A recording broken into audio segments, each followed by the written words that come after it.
ಮೈಕಿಗೆ ಸಾಕಿದ ಟಗರನ್ನು ಸಂಹಾರ ಮಾಡಕ್ಕೆ ಏನಿನ ಮಗ ಸಾಕಿದ ಮಾಡಿದ್ದಾರೆ ಮೈಲಾರ ನೀನೀಗ ಸಾಕಿದ ಈ ಟಗರಿನಿಂದ ಮುಂದೆ ಒಳ್ಳೇದಾಗ್ತಾ ಇದೆ ಅಂದ್ರೆ ನನಗೂ ತುಂಬಾ ಸಂದೇಶ ಮಾಡುತ್ತಾ ಇದೆಯಪ್ಪ ಮೈಲಾರಿ. ಅವ್ವ ಇದರಿಂದ ಸಾಧಿಸುವ ಕೆಲಸ ಸಾಕಷ್ಟಿದೆ. ಇದ ದೊಡ್ಡದಲ್ಲ ಮೇಲೆ ಗೊತ್ತಾಗುತ್ತಿರುವ ಈ ಮಹಿಳೆಯರಿಗೆ ಹಣ ಸಾಹಸ ಎಂತದನ್ನೋದು. ಮೊದಲು ನಿನಗೆ ಆಶೀರ್ವಾದ ಮಾಡುತ್ತಾಯೇ. ಎದ್ದೇಳಪ್ಪ ಮುಖ ಬೈದ. ಒಟ್ಟಿನ ಮೇಲೆ ನೀನು ಆ ಟಗರನ್ನು ಸಾಕಿದರೆ ಮುಂದೆ ನಿನಗೆ ಒಳ್ಳೇದು ಆಗುತ್ತಿದೆ ಅಂದ್ರೆ 4 ಜನರ ಬಾಯಲ್ಲಿ ನಿನಗೆ ಹೆಸರು ಇರಬೇಕೆಂಬುದೇ ಈ ನಿನ್ನ ತಾಯಿಯ ಆಸೆಯಪ್ಪ. ನನ್ನಿಂದ ಈ ಮಹಿಳೆಯರಿಂದ ಊರಿಗೆ ಒಳ್ಳೆಯದಷ್ಟೇ ಅಲ್ಲವಾ, ಇಡೀ ನಾಡಿಗೆ ಒಳ್ಳೆಯದಾಗುತ್ತೇನವಾ. ದುಷ್ಟ ಜನರ ಸಾಕಿದ ಟಗರನ್ನು ಸದಾ ಸಿದ್ಧನವಾ. ಇದು ಮಾತು ಸತ್ಯ ತಾಯಿ, ಇದು ಮಾತು ಸತ್ಯ. ಮೈಲಾರಿ ನೀನು ಸಾಕಿದ ಟಗರಿನಲ್ಲಿ ಕೂಡ ಅಷ್ಟೊಂದು ಶಕ್ತಿಯನ್ನು ತುಂಬಿಕೊಂಡಿದ್ದ ಇದ್ದ ಮೇಲೆ ಇನ್ನು ಒಳ್ಳೆಯದಾಗ್ತಾ ಇದೆ ಅಂತ ಹೇಳಿದ ಮೇಲೆ ಈ ನಿನ್ನ ಮಾತಿನ ಮೇಲೆ ನನಗೆ ನಂಬಿಕೆ ಬಂತಪ್ಪ ಮೈಲಾರಿ. ಹೌದವಾ, ಅಂತ ಶಕ್ತಿ ಇದೆ ಅಂತ ಕೇಳ್ತಾ ಇದ್ದಲ್ವಾ. ನಿನ್ನ ಮಗನ ಟಗರು ಕಾಲಿಟ್ರೆ ಸಾಕವ. ಪ್ರತಿಯೊಬ್ಬ ಟಗರಿನ ಮಾಲಕ ಮೈಲಾರ ಬಂದಿದೆ ಎಂದು ನನಗೆ ಹೆಂಗಕ್ಕ ತಿರುಗಿಸಿಕೊಂಡು ಹೋಗ್ತಾರವ. ಅದೇ ರೀತಿ ಬೆಳೆಸಿದ್ದೇನವಾ ಈ ನನ್ನ ಮೈಲಾರನನ್ನು. ಮೆಚ್ಚಿದ್ದೀನಪ್ಪ, ಈ ಮಾತಿಗೆ ನಾನು ತುಂಬಾ ಮೆಚ್ಚಿಕೊಂಡಿದ್ದೆ. ನಿನ್ನ ಹಠವನ್ನು ನೀನೇ ಸಾಧಿಸುವುದಕ್ಕಾಗಿ ಮುಂದೆ ಹೋಗ್ತಾ ಇದ್ದೆ ಅಂದ ಮೇಲೆ ಈ ಮಾತನ್ನು ಕೇಳಿ ನಿನ್ನ ತಾಯಿಯ ಒಡಲು ತುಂಬಿದಂತೆ ಸಂತೋಷ ಆಗ್ತಾ ಇದೆಯಪ್ಪ ಮೈಲಾರಿ. ಆ ದುಷ್ಟರನ್ನು ಮೆಟ್ಟಿಸಿರುವ ತೀರ ನೀನಾಗಬೇಕೆಂಬುದೇ ಈ ನಿನ್ನ ತಾಯಿ ಆಸೆ ಆಗಿದೆಯಪ್ಪ. ಅದರಂತೆ ಕೂಡ ದುಷ್ಟರನ್ನು ಮೆಟ್ಟಿಸಿಡಲೇಬೇಕು, ಅವರ ಮೇಲಿದ್ದ ಸೇಡನ್ನು ನೀನು ತೀರಿಸಿಕೊಳ್ಳಲೇಬೇಕು ಮೈಲಾರಿ. ಹೌದವಾ, ನಿನ್ನ ಆಸೆಗೆ ನಾನು ಭಾಷೆ ಕೊಟ್ಟು ಹೇಳ್ತೀನವಾ. ಮಹಾತ್ಮ ಗಾಂಧಿ, ಸುಭಾಷ್ ಚಂದ್ರ ಬೋಸ್, ಸಂಗೊಳ್ಳಿ ರಾಯಣ್ಣನ ಹೆಸರು ಉಳಿದಿರುವ ಉಳಿಯಂತೆ ಮಾಡ್ತೀನವಾ ಈ ನಿನ್ನ ಮಗನ ಹೆಸರನ್ನು. ಕಾಲಿಟ್ಟರೆ ಸಾಕವ. ಕೆಟ್ಟ ನನ್ನ ಮಕ್ಕಳು ಕೈಲಾಸ ಸೇರಬೇಕು, ದುಷ್ಟ ನನ್ನ ಮಕ್ಕಳು ಧ್ವಂಸವಾಗಬೇಕು, ನನ್ನ ಮಕ್ಕಳು ನರಕ ಸೇರಬೇಕು. ಅದೇ ರೀತಿ ಮಾಡುತ್ತೇನವಾ, ಅದೇ ರೀತಿ ಮಾಡುತ್ತೇನೆ.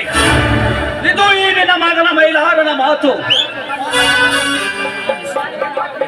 ಕಂದ, ಈ ನಿನ್ನ ಮಾತನ್ನು ಕೇಳಿ ಕಚ್ಚಿದ ಹಸಿದ ಒಡೆಯಲು ಕೂಡ ತುಂಬಿದಷ್ಟು ಸಂತೋಷವಾಗ್ತಾ ಇದೆಪ್ಪ. ಈ ನಿನ್ನ ತಾಯಿ ನಿನಗೆ ಜನ್ಮವನ್ನು ಕೊಟ್ಟಿದ್ದಕ್ಕೂ ಈಗ ಸಾರ್ಥಕವಾಯ್ತಪ್ಪ ಮಗ. ಈ ನಿನ್ನ ಮಾತನ್ನು ಕೇಳಿ ಆ ನರವಂಚಕರ ನರವನ್ನು ಕೀಳುವ ನರಸಿಂಹನಾಗಪ್ಪ. ಅಂತ ದುಷ್ಟರಿಗೆ ಅವ್ರಿಗೊಂದು ಗತಿ ಕಾಣಿಸುವ ಧೀರನಾಗೋ ನೀನು ಸೂರನಾಗುವಂತ ಗೊತ್ತಾಯ್ತಿಲ್ಲ. ಅದಕ್ಕೆ ಈಗ ನನಗೆ ಸಾರ್ಥಕವಾಯ್ತು. ಆಗಾಗಲೇ ಈ ನಿನ್ನ ತಾಯಿ ಹಸಿದ ಮಾಡಲು ತುಂಬಿದಂತಾಗ್ತಾ ಇದೆಯಪ್ಪ, ಆಗ್ತಾ ಇದೆ. ಅವ್ವ 9 ತಿಂಗಳ ಹೊತ್ತು ಹೆತ್ತ ತಾಯಿಯ ಪಾದಕ್ಕೆ ಹಣ ಹೆಚ್ಚಿ ಹೇಳ್ತೀನವಾ. ಏನಿನ ಮಗ ಹೆಗಲಿಗೆ ಕೊಡಲೆ ಹಾಕಿ ಕೈಯಲ್ಲಿ ಟಗರಿನ ಹೊತ್ತು ಸಾಕವ. ಪವಿತ್ರವಾದ ಈ ತಾಯಿ ನಾಡಿನಲ್ಲಿ ಧರ್ಮವನ್ನು ಬಿಟ್ಟು ಧರ್ಮ ಮಾತೃ ಜ್ಞಾನಿ ನನ್ನ ಮಕ್ಕಳ ದೇಹದ ಮೇಲೆ ಕಾಲು ಬೆಟ್ಟಿಸಿಳುವ ದಿಟ್ಟ ಧೀರನವಾ ಈ ನಿನ್ನ ಮಗ ಮೈಲಾರನು.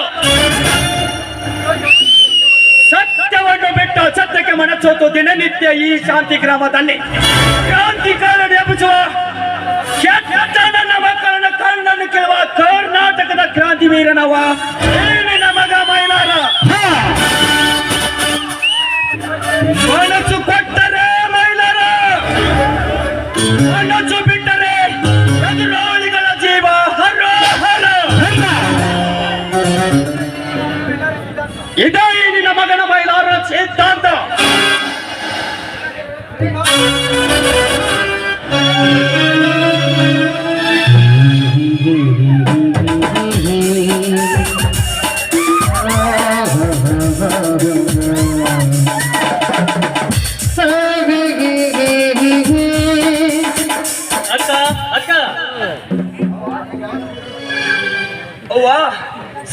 ಬಾವ ಬಂದರಂತಿತ್ತು. ಇದೇಗೆ ಬಂದೇನಪ್ಪ ಶ್ರೀಕಾಂತ? ಹೌದು ಮಾಮ, ಇದೇಗೆ ಬಂದಿ. ಇದೇನು ಶ್ರೀಕಾಂತ, ಅಕ್ಕ ನಮ್ಮನೆಗೆ ಅಪರೂಪಕ್ಕೆ ಬಂದಂತೆ ಕಾಣ್ತಾ ಇದೆಯಲ್ಲ? ಹಾಗೇನಿಲ್ಲಕ್ಕ, ಇವತ್ತು ಕನಕದಾಸ ಜಾತ್ರೆ ಇದೆಯಲ್ಲ, ಅದಕ್ಕೆ ಅಣ್ಣ ನಿಮ್ಮನ್ನು ಕರೆದುಕೊಂಡು ಬಾ ಅಂತ ಕಳಿಸಿದ. ಶ್ರೀಕಾಂತ್, ಇದೇನಿದು ಕೈಯಲ್ಲಿ? ಅದೇನು ಬೇರೆ ಊರ ಜಾತ್ರೆ ಏನಪ್ಪ? ಕನಕ ಜಾತ್ರೆ. ನಮ್ಮ ಊರಲ್ಲಿ ಕೂಡ ಇವತ್ತು ಅದ್ದೂರಿಯಿಂದ ಜಾತ್ರೆ ಆಗಿದೆ ಅಲ್ಲವೇ? ನಾವು ಅಲ್ಲಿ ಬಂದು ಮಾಡುವಂತದ್ದು ಅಲ್ಲಿ ಏನಿದೆಪ್ಪ? ನಾವು ನಮ್ಮ ಊರಿನಲ್ಲೇ ಜಾತ್ರೆಯನ್ನ ಮಾಡಿದ್ದೆ. ಬೇಕಾದ್ರೆ ನಿಮ್ಮ ಮಾವನ ಕರೆದುಕೊಂಡು ಹೋಗಬಹುದು. ಹಾಗಲ್ಲಕ್ಕ, ಅಕ್ಕೆ ಯಾವುದೋ ಒಂದು ಹರಕೆಯನ್ನು ಹೊತ್ತಿಕೊಂಡಿದ್ದಾಳಂತೆ. ಆ ಹರಕೆಯನ್ನು ನೀನು ಅದಕ್ಕೆ ಸೇರಿ ಆ ದೇವರಿಗೆ ಮುಟ್ಟಿಸಬೇಕಂತೆ. ಅದಕ್ಕೆ ಅಣ್ಣ ನಿಮ್ಮನ್ನು ಬಿಟ್ಟು ಬರಬಾರಂತ ಕಳಿಸಿದ. ಅವ್ವ, ನಿನ್ನ ತಮ್ಮ ಬಹಳ ಆಸೆ ಇಟ್ಟು ನಿನ್ನ ತವರ ಮನೆಗೆ ಕರೆದುಕೊಂಡು ಹೋಗಲು ಬಂದಿದ್ದಾನೆ. ನೀನು ಅದಕ್ಕೆ ಒಳ್ಳೆನಬಾರದು. ಹೋಗಿ ಅಣ್ಣ ತಮ್ಮರು ಒಂದು ಜೊತೆ ಇದ್ದು ಒಂದು ದಿನ ನಕ್ಕು ನಂದ ಆಡಿ ಬರವ. ಆಯ್ತಪ್ಪ, ನಿನ್ನ ಆಸೆಯಿಂದ ನಾನು ಊರಿಗೆ ಹೋಗುತ್ತೇನೆ. ಬೈಲಾರೆ, ನಿಮ್ಮ ಮಾವನಿಗೆ ನೀರು ಕೊಡಪ್ಪ. ಕೈಕಾಲ ಮುಖ ತೊಳೆದುಕೊಂಡು ಒಳಕ್ಕೆ ಬಂದು ನೀವೀಬ್ಬರು ಸೇರಿ ಊಟ ಮಾಡುವಿರಂತೆ. ಆಯ್ತವ್ವ, ಬಾ ಶ್ರೀಕಾಂತ, ಊಟ ಮಾಡೋಣ.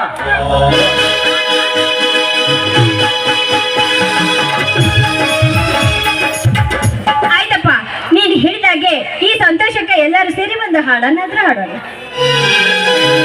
ನಮ್ಮ ಮನೆಯಲ್ಲಿ ದಿನವೂ ನಿನಗೂ ಚೈತ್ರವೇ, ಬೆಳದಿಂಗಳಿಗೆ ಪ್ರೀತಿ ಕರಗಲು ಸಾಧ್ಯವೇ? ಎಂತೇನಿನ ಸವೆಗೂಡಿದು ಪ್ರೀತಿಯ ಪರಮಾನ, ಪ್ರೀತಿಯ ಯಜಮಾನ.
ಸೇರಿ ಒಳಗೆ ಬನ್ನಿ, ಊಟ ಮಾಡಿದಿರ. ಬಾ ಮಾಮ, ಹೋಗೋಣ.